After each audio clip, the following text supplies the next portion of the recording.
এই গল্পটি কাল্পনিক, এটি কোনো ভুল উদ্দেশ্যে নেওয়া উচিত নয়। আরে আমি তোমাকে কিছু জিজ্ঞাসা করছি, বেটা, তোমার মন কোথায়? নিচে বসে সবজি কাটতে কাটতে মা বলল, তখন আমার মন অন্য কোথাও ছিল। হঠাৎ মন ফেরাতে গিয়ে বললাম, কি বলছিলে মা? তখন মা আবার বলল, আমি বলছিলাম যে আজকাল তোমার কাজ অনেক বেড়ে গেছে মনে হচ্ছে। আমি উত্তর দিয়ে বললাম, হ্যাঁ মা, অনেক বেড়ে গেছে। এখন তো সময় পাওয়া যায় না। তাই এখন আমি গ্রাহকদের ডিমান্ড পূরণ করতে ব্যস্ত আছি। শুধু কিছুদিন অপেক্ষা করো, সব শেষ হয়ে গেলেই আমি তোমাকে ফ্রি পাবি। নমস্কার বন্ধুরা, আজকের এই গল্পে আপনাদের স্বাগতম। আমার নাম অভয় এবং আজ আমি আপনাদের আমার এবং আমার মায়ের গল্প শোনাতে যাচ্ছি। আমার বাবা মায়ের বিবাহবিচ্ছেদ তাদের বিয়ের ৫ম বছরে হয়েছিল। তখন আমার বয়স মাত্র ৪ বছর ছিল এবং আমার মা ছিলেন ২৪ বছরের। তখন আমার নানা আমার মাকে তার দ্বিতীয় বিয়ের জন্য বলেছিলেন, কিন্তু মা তখন স্পষ্টভাবে বিয়ে করতে অস্বীকার করেছিলেন। তখন কোর্টের রায় অনুযায়ী বাবা প্রতি মাসে ১০,০০০ টাকা এবং থাকার জন্য একটি বাড়ি দিয়েছিলেন, যার মাধ্যমে আমাদের সব প্রয়োজন মিটে যেত। তখন আমরা একটি সোসাইটিতে একটি বেডরুম এবং একটি কিচেনের ফ্ল্যাটে থাকতাম। তখন বাড়িতে শুধু আমি এবং মা ছিলাম, তাই আমরা দুজনেই একে অপরের সাথে কথা বলতাম। আমার মায়ের স্বভাব কিছুটা কঠোর ছিল, কিন্তু আমরা দুজনেই একে অপরের খেয়াল ভালোভাবে রাখতাম। এখন আমার বয়স ২৮ বছর এবং আমার মা ৪৮ বছরের। আমি গ্র্যাজুয়েশনের পর ফ্যাশন ডিজাইনিংয়ের কোর্স করেছিলাম এবং একজন বড় ডিজাইনার সাথে কাজ শুরু করি। সেখান থেকে অনেক কিছু শেখার পর আমি নিজের একটি সেলাইয়ের দোকান খুললাম, যা ধীরে ধীরে ভালো চলতে শুরু করল। এখন আমার সাথে শুধু টেইলার কাজ করে। একদিন সকালে মা সবজি কাটছিলেন, তখন তিনি আমাকে জিজ্ঞাসা করলেন, অভয়, তুমি কোন ধরনের কাপড় বানাও? আমি বললাম, সব ধরনের কাপড়। কেন মা, কেন জিজ্ঞাসা করছ? তিনি বললেন, এমনি। তারপর মা জিজ্ঞাসা করলেন, শাড়ি, ব্লাউজ, সালোয়ার, ঘাগরা, চোলি, এসবও বানাও কি? আমি বললাম, হ্যাঁ মা, সব বানাই। তখন মা বললেন, তাহলে তো তোমার সেলাইয়ের দোকানে প্রতিদিন অনেক মহিলা আসে। এতে আমি বললাম, হ্যাঁ মা, ব্যবসা করেছি, তাহলে পুরুষ মহিলা সবাই তো আসবেই। তারপর মা আরও জিজ্ঞাসা করলেন, তাহলে বেটা, মহিলাদের মাপ কে নেয়? কোনো লোক রেখেছ কি? তখন আমি বললাম, হ্যাঁ মা, সব ম্যানেজ হয়ে যায়। আজকাল সব চলে। কিন্তু তুমি এত কেন জিজ্ঞাসা করছ? এতে মা বললেন, আমিও কিছু ব্লাউজ সেলাই করাতে চাই। আমার যে বন্ধু ছিল সে এখন কাজ ছেড়ে দিয়েছে। আমি বললাম, মা, তুমি এতক্ষণ ধরে পাজল কেন বানাচ্ছিলে? যদি তোমার ব্লাউজ বানাতে চাও, তাহলে এতে সমস্যা কি? তুমি তোমার পুরানো ব্লাউজ দিয়ে দাও, আমি টেইলারকে দিয়ে দেব, সে বানিয়ে দেবে, তারপর এনে তোমাকে দিয়ে দেব। এত শুনে মা বললেন, আমার কোনো ব্লাউজ এখন ফিট হয় না, নতুন মাপ নিতে হবে। এতে আমি বললাম, ঠিক আছে মা, আমি টেইলারকে বলে দেব, কাল টেইলার এসে তোমার মাপ নিয়ে নেবে। এখন তো কোনো সমস্যা নেই, তাই না? তখন মা বললেন, বেটা, আমার মনে হয় না যে আমি কোনো অপরিচিত লোককে আমার মাপ নিতে দেব। আমি বললাম, মা, যদি তুমি মাপ না দাও, তাহলে ব্লাউজ কেমন করে সেলাই করবে? তারপর কিছুক্ষণ ভেব ০০ বাজে যখন আমি বাড়ি পৌঁছলাম তখন মা রান্নাঘরে ছিলেন। তিনি আমাকে বললেন, বেটা, এসে গেছিস? সামান নিয়ে এসেছিস? তখন আমি বললাম, হ্যাঁ, সব নিয়ে এসেছি। এখন তুমি দ্রুত তোমার কাজ শেষ করো। কিছুক্ষণ পরে মা আমার কাছে এসে বসলেন এবং অ্যালবাম দেখতে লাগলেন। তখন তিনি হালকা হলুদ রঙের শাড়ি পরেছিলেন এবং তার শাড়ির কাপড় এত পাতলা ছিল যে শরীরের রূপরেখা দেখা যাচ্ছিল। তখন আমি মাকে দেখতে দেখতে হারিয়ে গেলাম। ঠিক তখনই তিনি জোরে বললেন, অভয়, শুনছিস তো? তখন আমি চমকে বললাম, হ্যাঁ, কি হয়েছে মা? তখন মা অ্যালবাম দেখিয়ে বললেন, এত ছোট ব্লাউজ আমি কিভাবে পরতে পারি? আমার এই ডিজাইন পছন্দ না কি? তখন আমি বুঝিয়ে বললাম, আরে, এসব তো শুধু ডিজাইন দেখানোর জন্য। তুমি যেভাবে পছন্দ করো সেভাবে সেলাই করে নিও কি? কিছু বিতর্কের পরে মা রাজি হলেন এবং বললেন, ঠিক আছে, চল ভিতরে মাপ নিয়ে নিই কি? তখন আমরা বেডরুমে গেলাম। তারপর আমি মাপ নেওয়ার জন্য টেপ বের করলাম। তখন মা দাঁড়িয়ে বললেন, সঠিকভাবে মাপ নিও, যাতে পরে কোনো সমস্যা না হয়। তখন আমি আমার মায়ের মাপ নেওয়ার জন্য প্রস্তুত হলাম। নিজের মন ও শরীরে পাথর রেখে আমি এই কাজ শুরু করলাম। আমি পুরো চেষ্টা করছিলাম যেন এই কাজ একজন পেশাদার দর্জির মতো করি, কিন্তু এই সময় আমার হৃদস্পন্দন বেড়ে গেল। ঠিক তখনই মা আরও কাছে এসে আমাকে বললেন, চল, দ্রুত কর, আমার আরও কাজ আছে কি? তারপর আমি মাপ নেওয়া শুরু করলাম এবং প্রথমে মায়ের বাহু, কাঁধ এবং কোমরের মাপ নিলাম। কিছুক্ষণ থেমে আমি মাকে জিজ্ঞাসা করলাম, মা, ব্লাউজের নিচের পাটটি এত ছোট কেন? এতে কি অসুবিধা হয় না? আমি শুনেছি অনেক মহিলার সেখানে কাপড় কাটতে সমস্যা হয়। তোমার কি কখনো এমন হয়েছে? এতে মা মাথা নিচু করে বললেন, আমার এখন পর্যন্ত কোনো সমস্যা হয়নি। তারপর আমি বললাম, আমার মনে হয় তোমার জন্য একটু বড় ডিজাইনের ব্লাউজ সেলাই করানো উচিত কি? এতে মা সম্মতি দিলেন এবং আমি আবার মাপ নিতে লাগলাম। আমি গলার মাপ নেওয়া শুরু করলাম, টেপ মায়ের গলার চারপাশে রাখলাম। তখন আমি খেয়াল রাখলাম যেন আমার আঙুল তার ত্বক স্পর্শ না করে এবং তার থেকে 1 ইঞ্চি দূরে থাকে।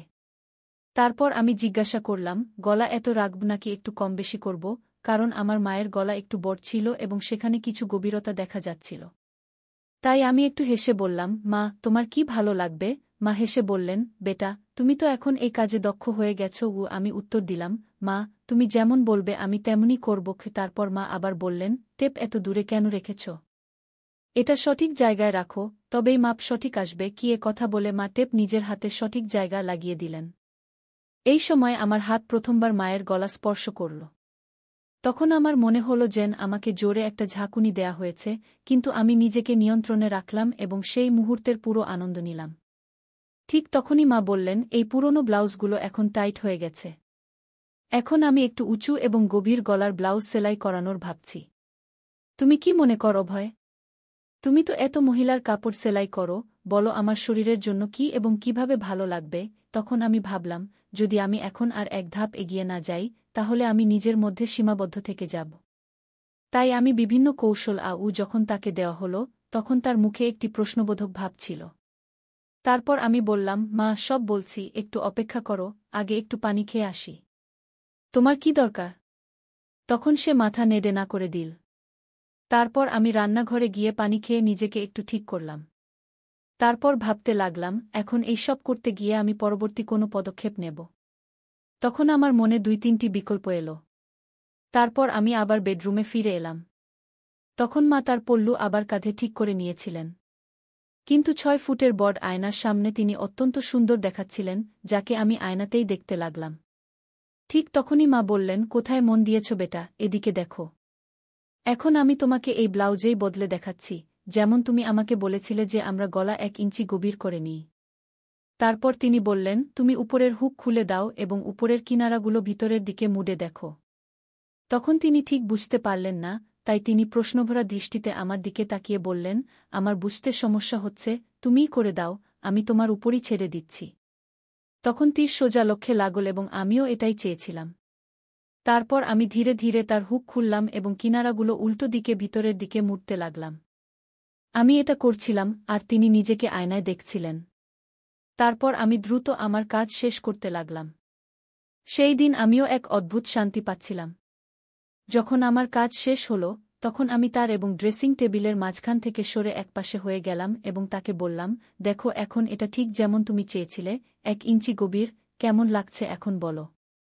তারপর মা ব্লাউজের দিকে তাকালেন এবং আমাকে বললেন, অভয়, সত্যি বলছি, এমন গলায় আমার খুব আরাম লাগে। এমন ব্লাউজ পরলে মনে হয় না যেন হাঁসকে জলে ভাসিয়ে দেওয়া হয়েছে। তারপর আমি বললাম, মা, রাগ করো না, কিন্তু একটা কথা বলি। এখন আমি পরবর্তী পদক্ষেপ নিয়ে তাকে আরও স্বাচ্ছন্দ্য বোধ করানোর চেষ্টা করতে চাই। তখন মা হেসে বললেন, না রে অভয়, আমি তোমার উপর কিভাবে রাগ করতে পারি? বলো না, যা বলতে হবে। তখন আমি সতর্কভাবে বললাম, এত গভীর গলার ব্লাউজে সবকিছু খুব বেশি দেখা যায় এবং এটা একটু অদ্ভুত লাগে। এটা শুনে মা তার ব্লাউজের 3 ইঞ্চি ভিতরের দিকে মুড়ে নিলেন এবং হেসে বললেন, আমাকে কে দেখবে অভয়? বাড়িতে তো আমরা দুজনেই থাকি, আর বাইরে আমাকে খুব কমই যেতে হয়। যাই হোক, তোমার সামনে আমার কোনো সমস্যা হয় না। আমি বললাম, মা, আমি মনে করলাম তোমাকে বলে দেওয়া জরুরি, তারপর তুমি যেমন বলবে তেমনি হবে। এতে মা হেসে বললেন, ঠিক আছে বাবা, এখন তুমি করো। তারপর আমি বললাম, আমি তোমাকে ঠিক যেমন বলছিলাম তেমন ব্লাউজ দেখাচ্ছি। তারপর আমি তার একদম সামনে গেলাম। যেই আমি তার কাছে গেলাম, তিনি একটু এগিয়ে এলেন। তারপর আমি ব্লাউজের হুক আবার লাগানোর জন্য ব্লাউজ ঠিক করতে শুরু করলাম। তারপর ফটো তোলার পর আমি তাকে আবার ঠিকমতো পরিয়ে দিলাম। তারপর আমি তার দুটি কাঁধের পাশ থেকে ব্লাউজের কিনারা ধরে একটু টান দিলাম, যাতে তার কাঁধ স্পষ্ট দেখা যায়। ব্লাউজ এখন ঢিলা হয়ে গিয়েছিল এবং তার কাঁধ প্রায় উন্মুক্ত হয়ে গিয়েছিল। এরপর আমি নিচ থেকে দুপাশে আমার দুটি আঙুল ভিতরে ঢুকিয়ে দিলাম এবং তা সহজেই ব্লাউজের ভিতরে চলে গেল। তখন তিনি আমার দিকে তাকিয়ে বললেন, কি করছো বেটা? আমি কিছু বুঝতে পারছি না। 1 মিনিট অপেক্ষা করো মা। আমি মাথা নেড়ে বললাম এবং তারপর আমার কাজে লেগে গেলাম। এখন আমি তার ব্লাউজের নিচের কিনারা ধরে একটু নিচে টান দিলাম। তারপর আমি তার ব্লাউজের নিচের দুটি হুক খুলে দিলাম। এখন তার গলার কাটিং একটু দেখা যাচ্ছিল। এখন সব কাজ শেষ করে আমি একটু পিছিয়ে গিয়ে তাকে একবার দেখলাম এবং তারপর কিনারায় চলে গেলাম। এখন তার গলা বড় হয়ে গিয়েছিল কিন্তু বেশি গভীর ছিল না। তখন আমি লক্ষ্য করলাম যে তার মুখে সন্তোষ দেখা যাচ্ছিল না, সম্ভবত তিনি আরও গভীর গলা চেয়েছিলেন। তাই আমি জিজ্ঞাসা করলাম, কি হলো মা, এটা কি ঠিক লাগছে না? তখন মা হাত রেখে শরমে হেসে বললেন, না রে, আমার গভীর গলা ভালো লাগে, নইলে মনে হয় কেউ শক্ত করে বেঁধে দিয়েছে। তার কথা শুনে আমার মনে হলো যেন 440 ভোল্টের শক লাগল। তারপর তিনি বললেন, আরে এটা অনেক সময় শুধু দড়ির কারণেই হয়, একটা কাজ করো, তুমি কি শুধু ব্লাউজেই মাপ নিতে পারো? যাই হোক, আমার এমন একটি ব্লাউজ চাই যাতে নিচে কিছু পরার দরকার না হয়, যদি মাপ ঠিকমতো নাও তাহলে ভালো হবে। আমি বললাম, হ্যাঁ মা, এটা ঠিকই থাকবে, কিন্তু বাকি ব্লাউজের জন্য তো নিচে পরা জরুরি হবে, নইলে সেগুলো টাইট হয়ে যাবে। তখন মা মাথা নেড়ে বললেন, ঠিক আছে, তুমি এখানেই অপেক্ষা করো, আমি আসছি। তারপর তিনি বাথরুমে চলে গেলেন এবং দরজা একটু খুলেই রেখে দিলেন। তখন মনে হলো দরজার পিছন থেকে উকি দিই, কিন্তু আমি সংযত থাকলাম, কারণ আমি ঠিক করেছিলাম ধীরে ধীরে মাকে আমার সামনে স্বাচ্ছন্দ্য বানানো হলো। তারপর 5 মিনিট পর মা বাইরে এলেন এবং আমার সামনে এসে দাঁড়ালেন। তখন এক পলকের জন্য আমি তার দিকে তাকালাম এবং তাকিয়ে হতবাক হয়ে গেলাম, কিন্তু আমি কোনো প্রতিক্রিয়া দিলাম না এবং আমার কাজে লেগে গেলাম। তারপর আমি বললাম, মা, এখন আমরা শুধু তোমার পিঠের মাপ নেব, কারণ পার্থক্য সেখান থেকেই বোঝা যাবে। তখন মা হালকা হেসে জিজ্ঞাসা করলেন, আরে, তুমি লোকেরা সেলাইয়ের দোকানেও কি মহিলাদের এভাবে কাপড় খুলতে বলে? কি বলো? তারপর মা তার হাত আমার কাঁধে রেখে শরারতি ভঙ্গিতে হেসে বললেন, তোমার তো মজা আছে বেটা, এতসব মহিলাদের সামলানোর কাজ জুটেছে। এতে আমি উত্তর দিলাম, মা, মজা কি? আমি তো এখন কিছু বিশেষ মহিলাদের ছাড়া মাপ নেওয়া বন্ধ করে দিয়েছি। আচ্ছা, আর এটা কেন? মা জিজ্ঞাসা করলেন। আমি উত্তর দিলাম, মা, কিছু মহিলা যারা বড় ঘরের হয় বা যারা আমাদের শুরুর দিকের কাস্টমার ছিল, তারা আমার কারিগরদের মাপ নিতে দেয় না, তাই আমাকেই নিতে হয়। তোমাকেই নিতে হয়। এ কথা বলে মা পালঙ্কে আঁচল বসে গেলেন এবং বললেন, বেটা, তোমার তো মন মুগ্ধ করে দেয় এসব মহিলারা। আমি হেসে বললাম, না মা, আমি তো একদম প্রফেশনালভাবে কাজ করি। তখন মা শরারতি হাসি দিয়ে জিজ্ঞাসা করলেন, কিন্তু তবুও তোমার তাদের স্পর্শ তো হয় না? সত্যি বলো? এতে আমি একটু লজ্জা পেয়ে বললাম, হ্যাঁ, হয়, কিন্তু তারা কিছু বলে না, কারণ তারা আমার সামনে নিরাপদ বোধ করে। তখন মা হেসে বললেন, আমার বেটা কত বুদ্ধিমান। এ কথা বলে তিনি আমাকে গলায় জড়িয়ে ধরলেন।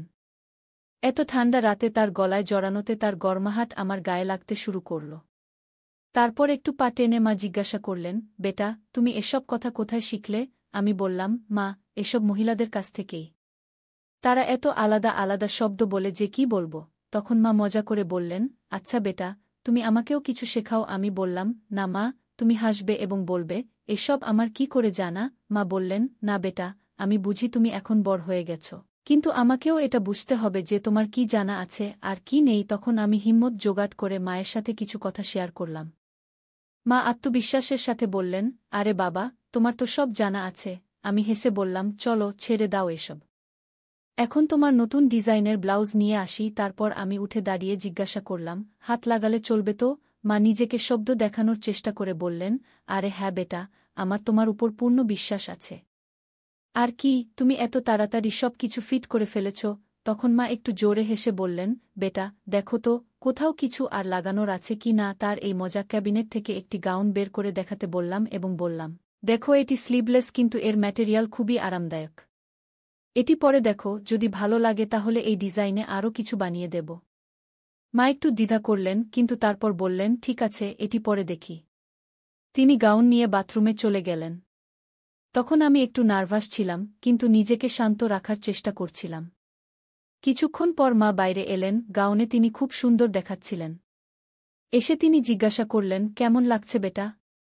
আমি বললাম, খুব ভালো লাগছে, তোমার উপর এই ডিজাইন খুব সুন্দর মানাচ্ছে। তারপর মা আয়নায় নিজেকে দেখলেন এবং হালকা করে হাসলেন। তারপর তিনি বললেন, হ্যাঁ, এটি সত্যিই খুব আরামদায়ক লাগছে। তারপর আমি মাকে বললাম, তাহলে নিশ্চিত, এখন আমি এমন আরও 2-3টি ডিজাইন তৈরি করে দেব। মা বললেন, ঠিক আছে, কিন্তু খেয়াল রাখবে যেন ম্যাটেরিয়াল সবসময় এমনই থাকে এবং হ্যাঁ, গলা একটু গভীর হলে আরও ভালো হবে। তারপর আমি সম্মতিতে মাথা নাড়লাম। এ কথা বলতে বলতে মা আবার সাধারণ পোশাকে ফিরে এলেন। তারপর আমাদের কথোপকথন সেখানেই শেষ হয়ে গেল। শেষ পর্যন্ত আমি অনুভব করলাম যে মায়ের সাথে এই কথোপকথন শুধু তার আরামের জন্য ছিল না, বরং একটি নতুন দৃষ্টিভঙ্গি বোঝার জন্যও ছিল। এটি এমন একটি মুহূর্ত ছিল যেখানে আমরা দুজনেই একে অপরের অনুভূতিকে আরও ভালোভাবে বুঝতে পেরেছিলাম। তাই বন্ধুরা, এটা ছিল আমাদের আজকের ছোট্ট গল্প। আপনাদের এই গল্প কেমন লাগলো কমেন্ট করে অবশ্যই জানাবেন। আর যদি গল্পটি পছন্দ হয়ে থাকে তাহলে লাইক করুন এবং আপনার বন্ধুদের সাথে শেয়ার করুন। আগামীতেও এমন রোমাঞ্চকর গল্পের জন্য আমাদের চ্যানেল সাবস্ক্রাইব করুন এবং বেল আইকন প্রেস করতে ভুলবেন না, যাতে আপনি আমাদের কোনো গল্প মিস না করেন। ধন্যবাদ।